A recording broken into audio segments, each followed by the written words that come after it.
When we talk about dunkers, we usually think of high-flying wings or dominant bigs. But some point guards have broken the mold, rising above defenders and rocking the rim with power, finesse, and bounce you wouldn't believe. From Westbrook's rage to Spud Webb's skywalking, these point guards prove that you don't have to be tall to be an elite dunker.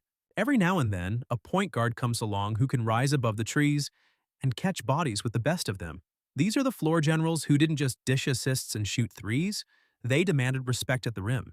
This is a tribute to the 10 greatest point guard dunkers in NBA history. Let's jump into it.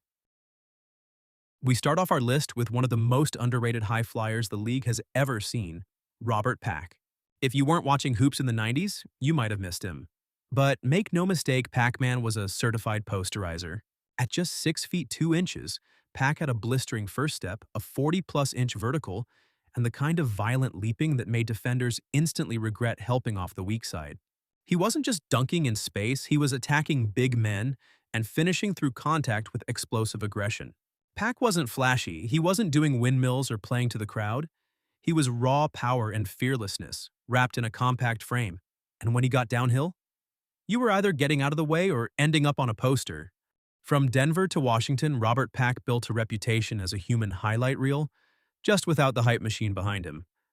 But the real ones know, when it came to in-game dunking, this man was a menace. At number 9, we've got a legend who didn't dunk often. But when he did, it was nuclear.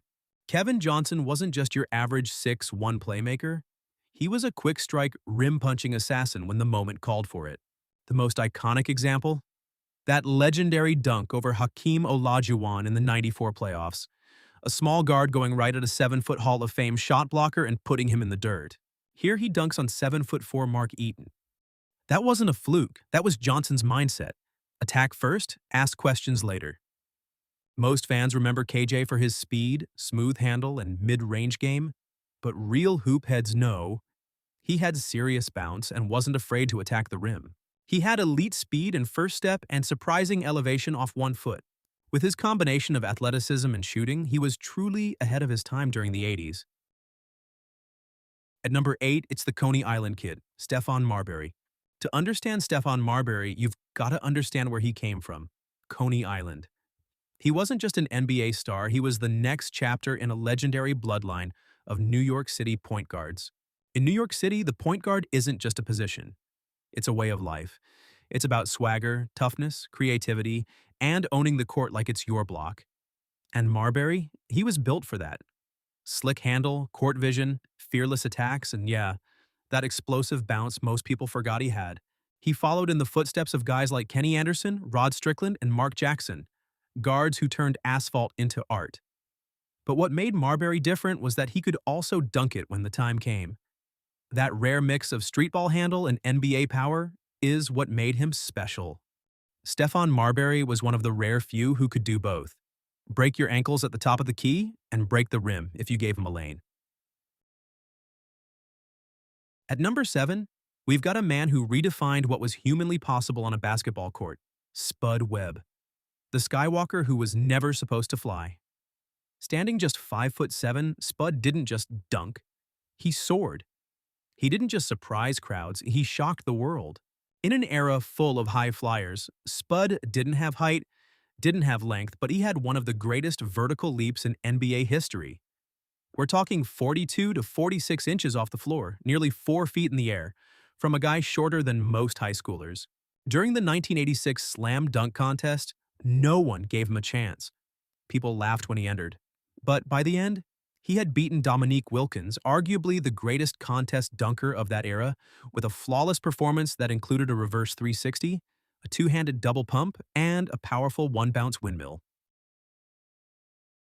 At number 6, we've got the ultimate ball of energy, a walking highlight reel, and the first 3-time slam dunk contest champion in NBA history, Nate Robinson.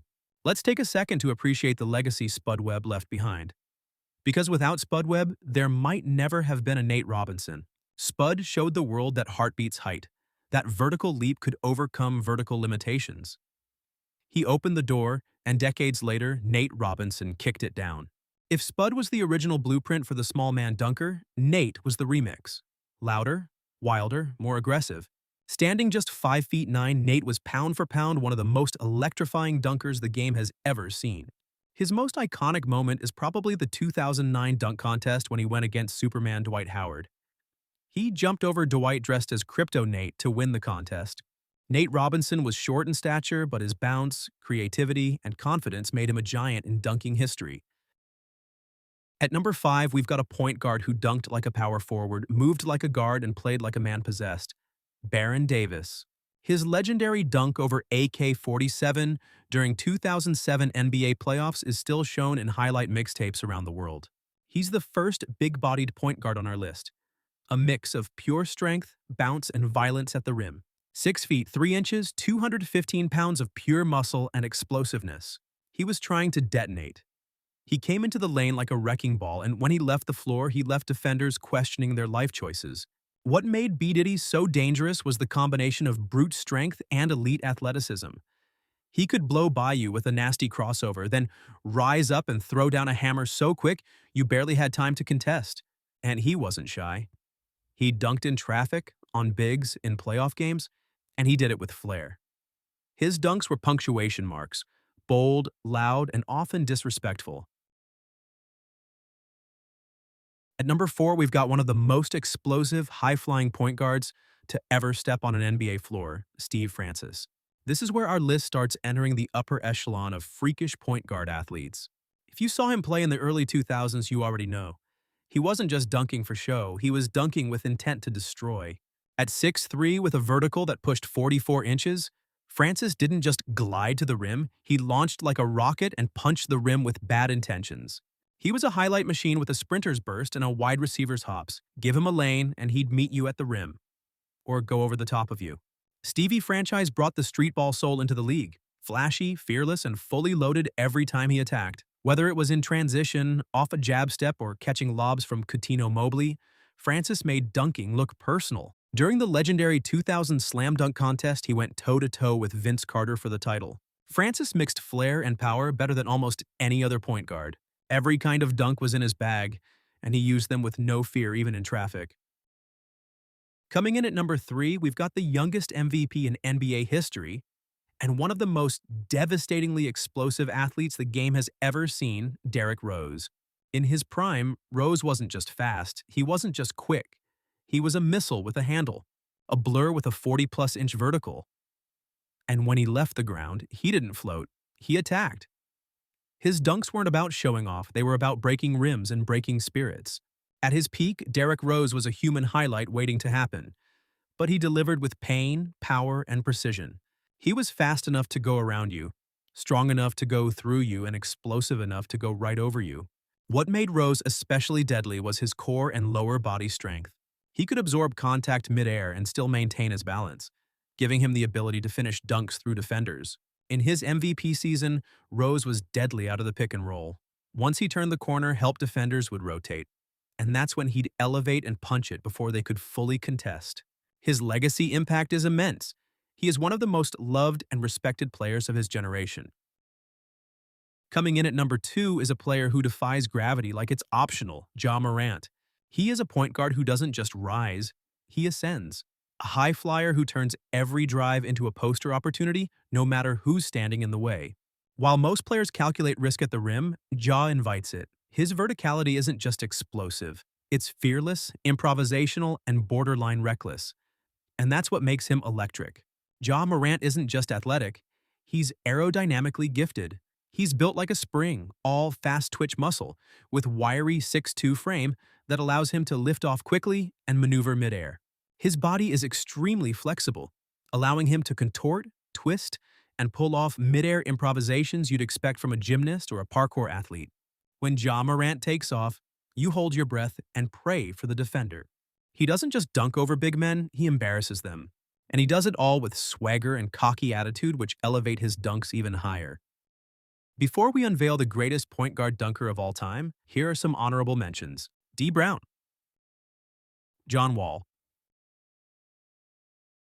Damian Lillard, Kenny Smith, and Eric Bledsoe. You can talk verticals, you can talk hang time, But when it comes to pure violence, consistent power, and a legacy of jaw-dropping dunks at the point guard position, there's only one name at the top: Russell Westbrook. What makes Russ the greatest point guard dunker? Longevity. He started dunking on defenders his rookie year in 2008, and he's still doing it almost 2 decades later. He maintained elite bounce deep into his 30s, even after knee surgeries and heavy minutes. Russell Westbrook redefined what it meant to be a point guard. He made power a guard's weapon. He didn't finesse his way around defenders, he obliterated them. And he did it again and again for years, against the best athletes in the world. Russ didn't just want 2 points. He wanted to break the rim, stare you down, and let you know about it. He is the only point guard whose dunks made defenders look like they were in the way of a train, not a player. Another area that separates him from the rest of the pack is his consistency. You can find 100+ examples of Russ throwing down in real game situations.